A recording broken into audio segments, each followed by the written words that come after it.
तो अभी कुछ दिन पहले हम दरभंगा महाराज के बारे में एक रील शेयर किए थे और उस रील पे हमको बहुत सारा अच्छा कमेंट और बहुत सारा लाइक आया था, जहां पर हम ये बात किए थे कि महाराजा कामेश्वर सिंह जी और उनकी धर्मपत्नी महारानी राम सुंदरी देवी ने क्या क्या कॉन्ट्रीब्यूशंस किए हैं भारत के लिए।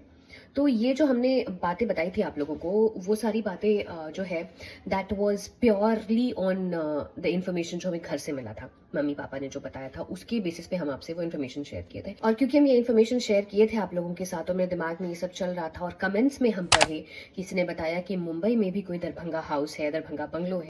तो जब वो एक कमेंट हम पढ़े ना, तो मेरे दिमाग में बहुत सारा सवाल आने लगा और फिर हम खोजना शुरू किए। और जब खोजने बैठे तो पता लगा कि दरभंगा महाराज और उनके परिवार का जो योगदान है ना, वो पटना और दरभंगा तक सीमित नहीं है। ये योगदान भारत के बहुत सारे शहरों में पहुंचा है।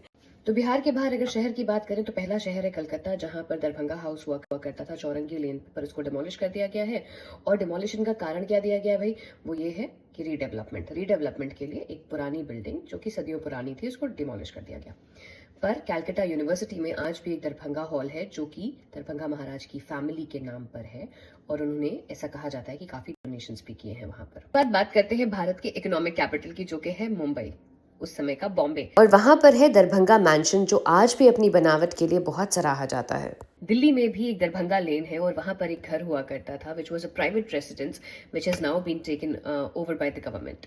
इन तीनों के अलावा अगर हम बात करें तो एक और समर होम था जो कि शिमला में था, अभी उसे तारा हॉल के नाम से जाना जाता है, which is property of Loreto convent.